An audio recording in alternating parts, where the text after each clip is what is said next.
लाडकी बहीण योजनेमध्ये 165 कोटी लाटले. अपात्र लाभार्थ्यांनी 165 कोटी रुपये लाटल्याची माहिती मंत्री अदिती तटकरे यांनी लेखी उत्तरात कबुली दिली आहे.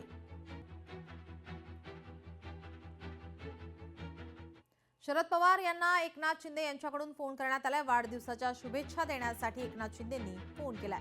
एकनाथ शिंदे यांनी फोनवरून वाढदिवसाच्या शुभेच्छा दिल्यात. आशिष शेलार यांनी देखील फोनवरून शरद पवार यांना शुभेच्छा दिलेल्या आहेत.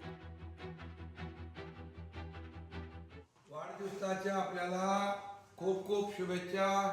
वाढदिवसानिमित्त अभिष्ट चिंतन, तुमचं उत्तम आरोग्य आणि उत्तम मार्गदर्शन असंच लाभत राहो. आणि सेंचुरी पण बघायची आम्हाला.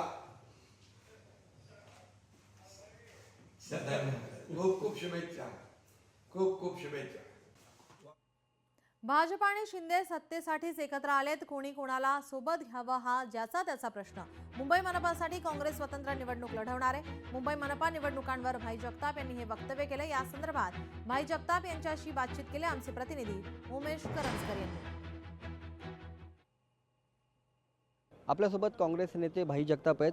भाई, काल जर आपण पाहिलं तर एकनाथ शिंदे यांची भेट घ्यायला भाजपा प्रदेशाध्यक्ष रवींद्र चव्हाण पोहोचले. स्थानिक स्वराज्य संस्था निवडणुकांमध्ये जे काही सध्या त्यांच्यामध्ये वादविवाद चालू होते ते पुढे होणाऱ्या महानगरपालिका निवडणुकांमध्ये होऊ नये यासाठीचे हे सगळे प्रयत्न आहेत.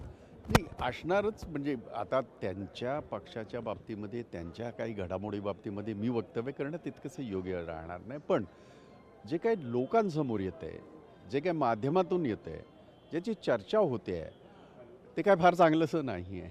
म्हणजे पळवापळवी ही आपसामध्ये जी चाललेली आहे. आणि मी म्हटलं ना की हे सरकार हे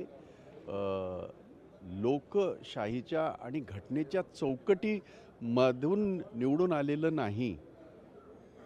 हे वोट चोरीने, EVMच्या घोटाळ्याने यानेच हे सरकार निवडून आलेलं आहे.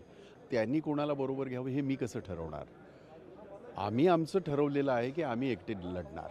आणि हे मी अध्यक्ष असताना सुद्धा बोललेलो आहे, आताही बोलतो आहे. एवढंच नव्हे तर आमचे महाराष्ट्राचे प्रभारी रमेश चन्नीतला यांनी आमच्या शिबिरामध्ये जाहीर केलं की काँग्रेस आपल्या बळावर मुंबईमध्ये लढेल, की आम्हाला आमचा पक्ष पूर्व ह्याच्यावर आणायचा आहे, त्याच ताकदीने उभा करायचा आणि त्याच्यासाठी स्वतः लढणं गरजेचं आहे. काही वर्षाआधी काँग्रेसला जे आहे ते मोठं बहुमत असायचं. काँग्रेसचा महापौर जो आहे तो मुंबईमध्ये बसायचा आणि ती ताकद पुन्हा एकदा मुंबईत तयार करण्यासाठीच वेगळं लढण्याचा निर्णय काँग्रेसने घेतला असल्याचं भाई जगताप यांनी इथं सांगितलेलं आहे. कॅमेरामन आदित्यसोबत उमेश करंजकर. लोकशाही मराठी ऐका, पहा, जागरूक रहा.